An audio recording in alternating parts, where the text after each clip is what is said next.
So this is part 2 of practicing all the mixed PYQs for your upcoming exam, जहां पर आप अपने literature के हर सेक्शन से क्वेश्चन आते हुए देखोगे. This is the perfect practice that you would want before your exam, जहां पर आपको एक ब्रेन स्टॉर्म मिलता है where you are going to brush up every single thing that you have learned. वो रिवाइज हो जाएगा विथ एक्सप्लेनेशन, एक एक कॉन्सेप्ट समझ में आएगा.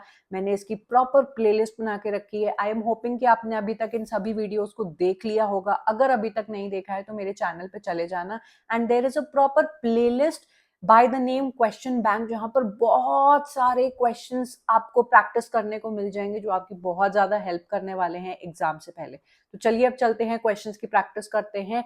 मुझे कमेंट करके बताइएगा कि आपके कितने मार्क्स आए. I would love to hear your score. जनवरी 2026 में एक मैच द फॉलोइंग क्वेश्चन पूछा गया है हमसे, जहां पर आपको टर्म्स दे दिए गए हैं and you have to match them with their respective critics. Habitus is quite a famous term, काफी बार पूछा गया है, विच मैचेस विद पियरे बोर्डो, जो कि बताते हैं आपकी हैबिट्स के बारे में. While you are growing up, आप जिस पर्टिकुलर इन्वायरमेंट में जन्म लेते हो, आपकी वैसी वैसी बिहेवियर एंड हैबिट्स डेवलप हो जाती हैं. एग्जाम्पल के तौर पे आप एक ऐसे बच्चे को कंपेयर करिए एक ऐसे बच्चे से जहाँ पर इसका जो परिवार है वो स्पोर्ट्समैन का परिवार है. ये लोग practical skills and body movement पर बहुत ज़्यादा ध्यान देते हैं. तो वाइल ग्रोइंग अप इस बच्चे के प्रैक्टिकल स्किल्स के ऊपर और कहा जाएगा कि तुम खूब फोर्थ बनो, तुम खूब मतलब प्रैक्टिस करने जाया करो, तो इसकी ऐसी हैबिट्स डेवलप हो जाएंगी. In comparison to a child जिसके परिवार में सब लोग इंटेलेक्चुअल्स हैं, ये बुक्स को रीड करने के ऊपर बहुत ज़्यादा फोकस करते हैं, म्यूजियम जाते हैं, पॉलिटिक्स के मुद्दों पर बात करते हैं. तो आपने जिस परिवार में जन्म लिया है, जो आपका हैबिटस है, आपकी हैबिट्स एंड बिहेवियर भी वैसा बनता है. दूसरा टर्म है एनाक्लिसिस, जिसका मतलब होता है to lean upon. This term was given by Sigmund Freud. Sigmund Freud के बहुत सारे टर्म्स हैं जो आपसे पूछे जाते हैं. जिस तरीके से एक चाइल्ड डेवलप सॉरी सपोर्ट देखता है अपने मदर के ऊपर, क्योंकि वो उससे सर्वाइवल से जुड़ा हुआ है. जो मदर होती है वो उसको खाने को फूड देती है, केयर देती है, तो वो उससे ऑटोमेटिकली अटैच्ड हो जाता है. एक अडल्ट भी उसी दूसरे अडल्ट से अटैच्ड होता है या फिर वो उससे उसके ऊपर लीन ऑन करता है जहां पर उसकी सर्वाइवल नीड्स पूरी होती हैं. देन वी हैव फेटिशिज्म, जो कि कॉन्सेप्ट दिया है आपके एल्फ्रेड मिनेट ने. नाउ प्लीज कंफ्यूज मत होना, फेटिशिज्म के बारे में, फेटिश के बारे में हमारे सिगमंड फ्रॉइड ने भी बात किया है सेक्सुअल टर्म्स में.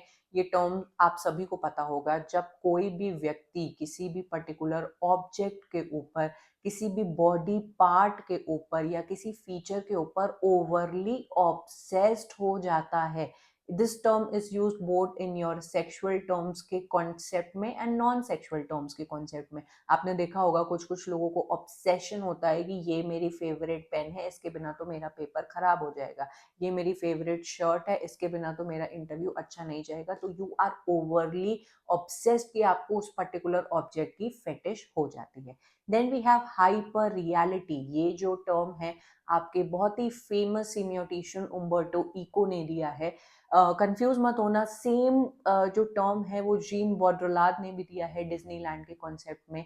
देन उम्बर्टो इको बात करते हैं द एब्सोल्यूट फेक. आप सब लोग ने इंस्टाग्राम पे देखा होगा, ऐसे ऐसे कैफेज दिखा देते हैं कि जो इतने ड्रीमी एंड हाइपर रियल लगते हैं. आप जब उस एक्चुअल कैफे में जाओगे तो you are going to find कि भाई ये तो इतना सुंदर था नहीं जितना इंस्टाग्राम पे हमें रियलिस्टिकली दिखाया गया. तो जब आप रियलिटी और जो फेक के बीच में डिफरेंस नहीं कर पाते हो, उसको हम हाइपर रियलिटी बोलते हैं. आई होप सारे टर्म्स आपको क्लियर है. Option number 3 is your answer.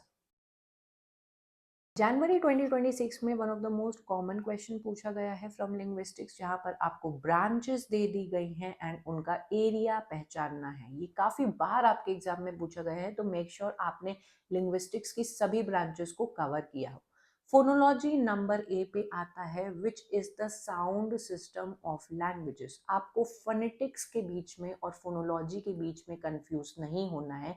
Phonetics देखता है how sounds are produced, whereas phonology उन एक एक साउंड का क्या मीनिंग निकल रहा है एंड कौन मीनिंगफुल है उसको प्रॉपर वे में ऑर्गेनाइज करने के सिस्टम को कहते हैं. नेक्स्ट आता है हमारा मॉर्फोलॉजी, जो शब्दों माने कि वर्ड्स की बनावट के बारे में बात करता है.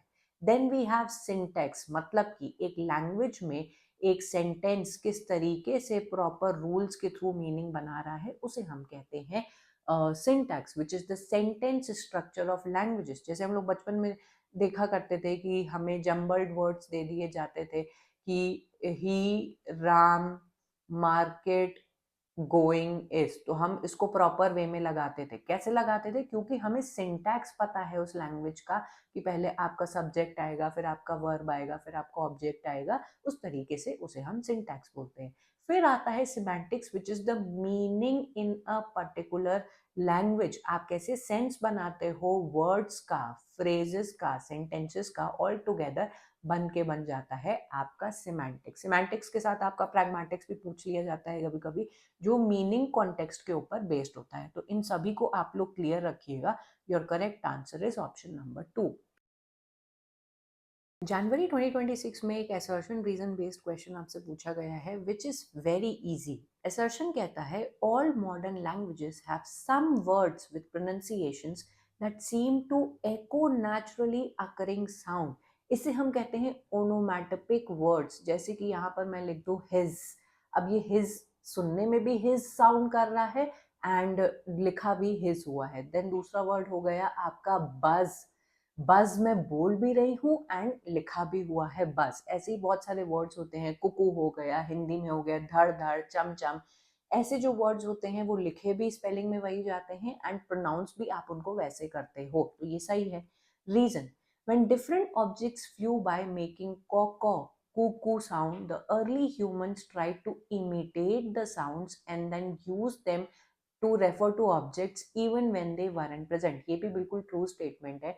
जब भाषा का वी वुड से डेवलप नहीं हुई थी, तो आप कभी सोचते हो इस बारे में कि ये जो लैंग्वेज है वो ओरिजिनेट कैसे हुई? इसे हम लोग लैंग्वेज ओरिजिनेशन थ्योरी के अंदर पढ़ते हैं, जहाँ पर कई सारी थ्योरीज दी जाती हैं कि आखिर में ये जो भाषा हम लोग बोलते हैं वो सबसे पहले डेवलप कैसे हुई होगी। जो अर्ली ह्यूमंस, जो प्रिमिटिव ह्यूमंस होते थे, उनके आसपास कोई जानवर कौ कौ करते हुए चला गया, कोई बहुत बड़ा सा पेड़ गिर गया तो उन्होंने जो आवाज सुनी उनको उन्होंने इमिटेट करना स्टार्ट किया and from there it is believed, ये माना जाता है कि भाषा का डेवलपमेंट हुआ है। So both A and R true and R is the correct explanation of A.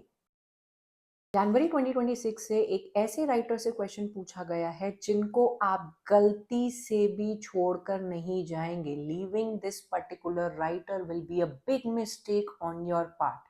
Who defined culture as one of the 2 or 3 most complicated words in English language? Your answer is Raymond Williams. इनसे हर shift, हर paper में question appear करता है।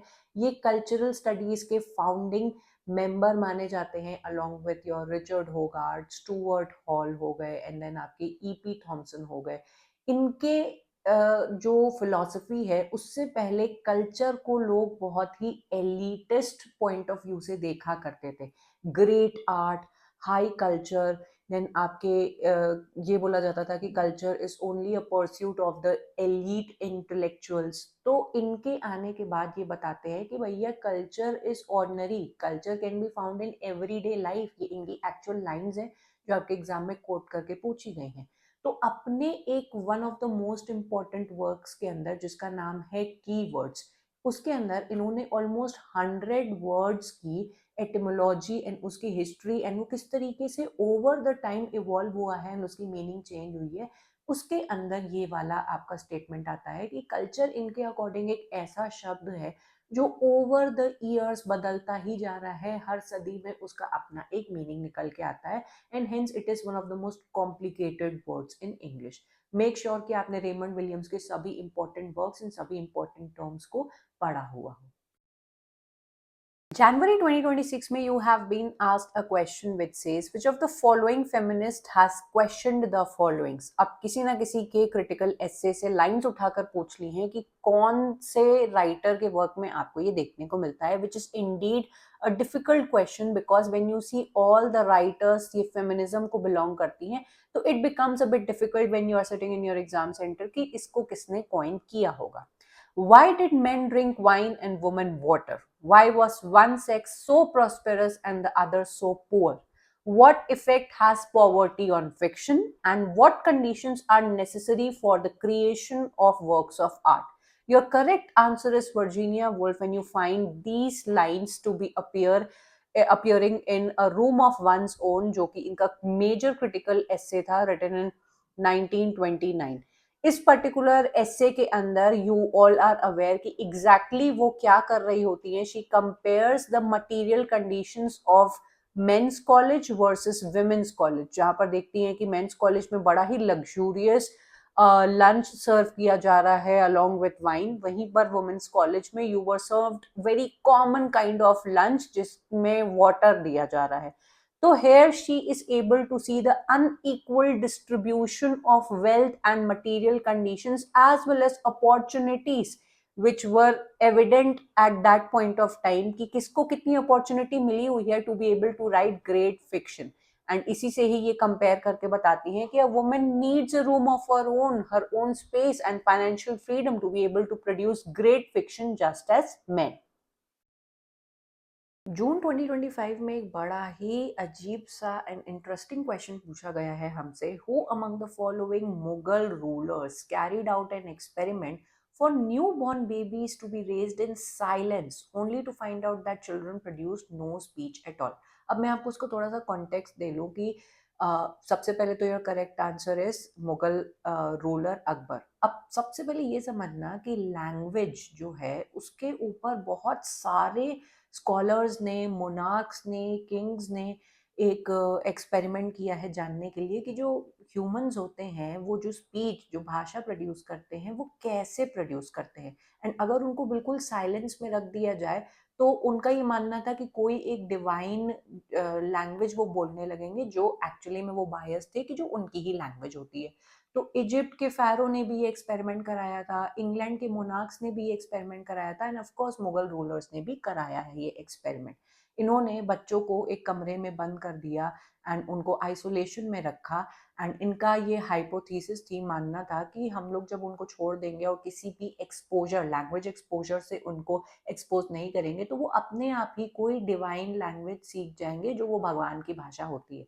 पर outcome क्या हुआ? ऐसा नहीं हुआ, क्योंकि वो बच्चे बिल्कुल भी एक्सपोज नहीं थे भाषा से, तो वो बच्चे मूक हो गए, वो बोलना ही नहीं सीखे, जिससे पता चला कि लैंग्वेज आपकी इनेट नहीं होती है.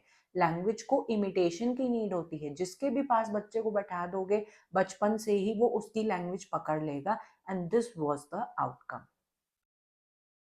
जून 2025 में हर साल रिपीट होने वाला क्वेश्चन आपसे पूछा गया है. Which of the following critics are associated with Frankfurt school of German intellectuals. Frankfurt school पूछ लेंगे ये आपसे, येल स्कूल पूछ लेंगे, बर्मिंघम ऑलमोस्ट हर पेपर में रिपीट होता है, then we also have a Chicago school of critics.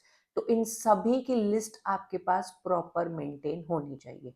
If we talk about Frankfurt school तो ये आपके कुछ जर्मन इंटेलेक्चुअल्स का ग्रुप था जिन्होंने डेवलप की थी क्रिटिकल थ्योरीज. इनका कंसर्न था ये जानना कि जो कैपिटलिस्ट आपके सेक्शन है वो हमारी सोसाइटी में किस तरीके से conformity, inequality and then power relations को कैसे मेंटेन कर रहे हैं, अपने प्रोडक्ट्स को हम लोग की तरफ सेंड करके कैसे ही ये हम ही लोग को अपने प्रोडक्ट्स का स्लेव बना के चले जाते हैं. So your correct answer is कि कौन इनसे एसोसिएटेड है. We have Walter Benjamin, we have Max Horkheimer and then we have Leo Lowenthal. आपको इन 3 नाम के अलावा भी पूरी लिस्ट होनी चाहिए फ्रैंकफर्ट स्कूल की. इस क्वेश्चन को गलती से भी मिस मत करिएगा. जून 2025 में हमसे एक ऐसा क्वेश्चन पूछा गया है जो being an Indian and constitution की थोड़ी सी नॉलेज हमें होनी चाहिए. According to the 1991 census, dash languages are considered scheduled languages. तो आपकी 18 लैंग्वेजेस हो जाती हैं. इसको हम लोग एक बार देख लेते हैं कि कब क्या क्या हुआ था. हिस्टोरिकल एवोल्यूशन हम लोग देखेंगे लैंग्वेजेस का.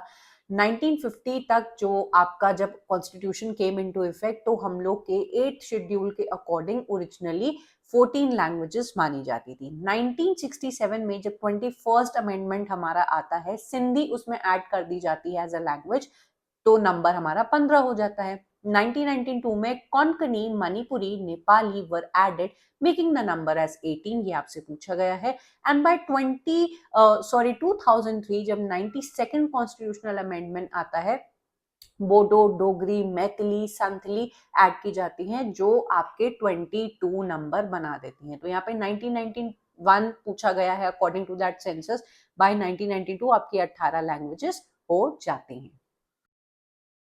सितंबर 2024 में you have been asked a match the following question, जो कि एक common match the following question नहीं है। These are the type of questions which I really really appreciate, जो नेट लेवल स्टूडेंट से पूछना चाहिए rather than just asking random dates in chronology।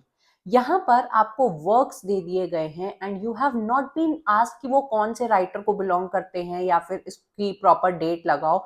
आपको वर्क्स को पढ़कर ये जज करना है कि वो कौन सी थ्योरी या जॉनरा को शोकेस करते हैं। तो आइए हम लोग देखेंगे Sons and Lovers, DH Lawrence का one of the very important works माना जाता है, फिट करेगा साइको एनालिसिस की थ्योरी के अंदर, because in this particular work D.H. Lawrence has explored the themes of psychological relationship between the characters, especially the protagonist and the mother। इसके अंदर ओडिपल complex and emotional conflicts दिखाए गए हैं, which is extremely fitting when it comes to psychoanalysis theory। Next है the classic work Waiting for Godot। Now ये match करेगा post modernism से, because यहाँ पे everything is फ्रैगमेंटेड। आप एब्सर्डिस्ट थीम को दिखा रहे हो, कुछ भी लीनियर वे में नहीं चल रहा है। You are seeing existential crisis and existential themes की किसी को कुछ समझ में ही नहीं आ रहा है कि where is the story going, what is actually happening, there is no particular end, there is no particular beginning, जो कि फिट करेगा पोस्ट मॉडर्निज्म के नैरेटिव में। Then we have a Midsummer Night's Dream, Shakespeare का one of the important works, जो कि fit करेगा new historicism की थीम के अंदर, कि आप जब इस वर्क को पढ़ते हो you are able to find out the culture and the material conditions that were ongoing in the Elizabethan era. तो ये न्यू हिस्टोरिसिज्म में फिट करेगा। एंड लास्ट वाला a room of one's own is a foundational work by Virginia Woolf, feminism के अंदर ये fit करता है। So your correct answer is option number 4।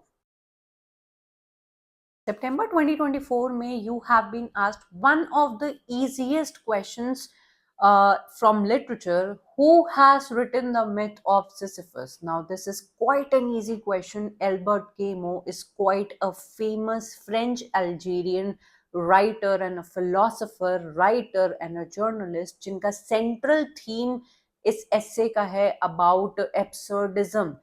बात करते हैं ये about the meaning of life. ये जो मिथ ऑफ सिसिफस है is considered one of the famous Greek myth, जहां पर सिसिफस को पनिशमेंट मिली है to roll up a stone up the hill, जो ऊपर जाते ही फिर से नीचे खिसक आता है एंड सिसिफस फिर से इसको ऊपर खिसकाने में लग जाता है।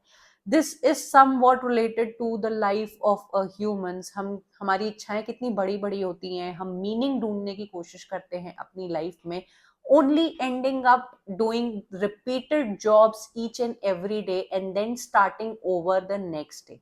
तो ये एक बहुत ही एब्सर्डिस्ट थीम पर बना हुआ है। आई होप आपने एल्बर्ट केमो और उनके बाकी वर्क्स को भी प्रिपेयर किया होगा along with this particular essay that was famously published in 1942। अगस्त 2024 में हमसे पूछा गया है एक ऐसा क्वेश्चन जो मेजर राइटर्स से पूछा ही जाता है, माने कि यहाँ पर आपसे टाइटल पूछा है मैरी वोल्स्टोनक्राफ्ट की ऑटोबायोग्राफिकल नॉवल का। कोई भी एक मेजर राइटर उठा लेंगे, उनकी ऑटोबायोग्राफी पूछ लेंगे एक लिस्ट में से, उनका अनफिनिश्ड वर्क पूछ लेंगे, उनका पॉस्थ्यूमस पब्लिश्ड वर्क भी पूछ लेंगे। तो please be clear of these types of titles. अब इनका जो वर्क है मैरी अ फिक्शन, वो एक ऑटोबायोग्राफिकल नॉवल है जहाँ पर इन्होंने अपनी feelings and personal experiences and जो भी ट्रॉमास फेस किए, चैलेंजेस फेस किए पेट्रियार्कल सोसाइटी का पार्ट होने की वजह से, वो इन्होंने अपने इस वर्क में उतार दिया है। ये जो वर्क है मैरिया और द रॉन्ग्स ऑफ वुमेन भी इनका ही वर्क है, but this Mary a fiction is her autobiographical novel. Mary Wollstonecraft से हर बार आपको क्वेश्चंस देखने को मिलेंगे। इनके जो बाकी वर्क है, vindication on the rights of man, vindication on the rights of women, then education for our daughters का भी एक इनका टाइटल है, तो प्लीज क्लियर कर रखिएगा इनके सभी वर्क्स को। जून 2024 में हमसे एक बड़ा ही इंटरेस्टिंग क्वेश्चन पूछा गया है, who among the following refers to Byron's work as monstrous combinations of horrors and mockery, lewdness and empathy. We all are aware, being literature students, about the feud and the greatest quarrel of the romantic writers, which is Saudi and हमारे Byron. Southey belong करते थे हमारे first generation of romantic writers and Byron belong करते थे second generation of romantic writers. Southey थोड़े से conservative type के थे, established institutions and moral code of conduct पे ज्यादा बिलीव करते थे, वेयर एज बायरन एक बहुत ही ज्यादा खुले हुए एंड इंडिविजुअल फ्रीडम को फॉलो करने वाले बंदे थे एंड हर चीज पर डाउट करते थे एंड क्वेश्चन मार्क लगाते थे। साउदी ने अपने work a vision of judgement के अंदर बायरन एंड शेली को अटैक करते हुए कहा है कि भाई दे लिटरली फील्स लाइक कि दे यूज टू वर्शिप सेटन, जो गॉड का एंटी क्राइस्ट जैसे बोला जाता है, उनको फॉलो करते थे। एंड बायरन ने भी फिर इसका एक रिप्लाई दिया था अपने work the vision of judgement. तो ये आपके लिए गेस करना इजी रहा होगा क्योंकि ये जो लड़ाई है काफी ज्यादा फेमस है। जून 2024 में you have been asked a question जो थोड़ा सा करंट अफेयर्स टाइप है, but you must be aware कि इंग्लिश इन इंडिया के अंदर जब आप लैंग्वेजेस के बारे में पढ़ते हैं एंड जब आप इंडिपेंडेंस के बाद हमारे देश में लैंग्वेज का क्या स्टेटस था उसके बारे में पढ़ते हैं, तो ये आप सबने पढ़ा हुआ है। Which articles of Indian constitution pertain to the provisions relating to the official language of the union. ये वर्ड आपके लिए बहुत ज्यादा इंपॉर्टेंट है। द आर्टिकल्स आर 343 एंड 344, जो कि दोनों डील करते हैं with the official language of the union, जहां पर Hindi in Devanagari script shall be the official language of the union. ये सारी चीजें इन्होंने मेंशन कर रखी हैं। 342 बिल्कुल भी नहीं होगा because it is related to the scheduled tribes and has nothing to do with the official language of the union. 345 के अंदर दे talk about the official language of the state, that is why I told you कि ये important है। 346 के अंदर they talk about the official language and the communication between the union and the state। तो आपका 343 and 344 exclusively language of the union के बारे में बात करता है, which makes option number 3 as the correct one। जून 2024 में आपसे एक बड़ा ही इंटरेस्टिंग क्वेश्चन पूछा गया है, who among the following was not associated with Cockney school of poetry. Now romantic era में बड़ी सारी कंट्रोवर्सीज हुई थी, बड़ी सारी लड़ाइयां हुई थी, जहां पर one group of writers is attacking और giving derogatory names to the other group. यहाँ पर भी वही होता है कि Cockney school of poetry was a derogatory label and a term given by John Gibson Lockhart, जो कि एक क्रिटिक एंड राइटर थे। ब्लैकवुड्स मैगजीन के अंदर ये लंदन बेस्ड कुछ रोमांटिक राइटर्स को ये गलत एंड डेरोगेटरी टर्म देते हैं, जिनका हेड मानते हैं ये ले हंट को एंड जॉन कीट्स को भी इन्होंने बोला हुआ है। पीबी शेली को इसलिए क्योंकि ये इन दोनों के दोस्त थे, मतलब दोस्त थे इनके, तो इनको एक गलत ग्रुप में नाम दे दिया गया है। कौन इस कॉकनी स्कूल का पार्ट नहीं है? William Blake. ये थोड़े से अर्लियर रोमांटिक एरा में आ जाते हैं, तो ये इनका पार्ट नहीं है। आपको कॉकनी स्कूल पोएट्री की, सैटनिक स्कूल पोएट्री की, लेक पोएट्स की एंड आपस में दोनों जनरेशन के जो राइटर्स थे, रोमांटिक राइटर्स, उनकी लड़ाई के बारे में जरूर से पता होना चाहिए। Now that was a beautiful practice of all the miscellaneous questions, जहां पर हमने questions की language को भी समझा और अच्छे से ये भी जाना कि किस तरीके से हमें questions को answer करना है while we are sitting in our exam center। अगर आप आगे के एग्जाम के लिए तैयारी कर रहे हो और इन क्वेश्चंस के थ्रू आपको लगा कि मुझे इनको और डिटेल में प्रिपेयर करना है फॉर माय अपकमिंग एग्जाम, तो आप मेरे इन कोर्सेज को जरूर से चेकआउट करिएगा, जहां पर मैंने बहुत डिटेल में लेक्चर बाय लेक्चर पढ़ा के रखा है, जो आपको बहुत कॉन्फिडेंस देगा इन preparing each and every section for your upcoming exam and year end section wise questions को लगाना मत भूलिएगा, जो आपकी बहुत ज़्यादा हेल्प करते हैं डिजिटल प्लेटफॉर्म पे questions को प्रैक्टिस करने की, जो आपको प्रिपेयर करते हैं how you are actually going to give your paper when you are sitting on your exam centre. अभी तक आपने मेरे टेलीग्राम एंड व्हाट्सएप ग्रुप को ज्वाइन नहीं किया है तो प्लीज कर लीजिए, बिकॉज यहाँ पर आपको एवरीडे बेसिस पे फ्री पीवाईक्यू टेस्ट सीरीज मिलती है, नोटिफिकेशंस मिलते हैं, मेरे बहुत सारे पोस्ट्स एंड वीडियो लिंक्स मिलते हैं, तो it will be quite helpful अगर आप इसको ज्वाइन कर लेते हैं। I am going to meet you up next in yet another video. Up till then bye and take care.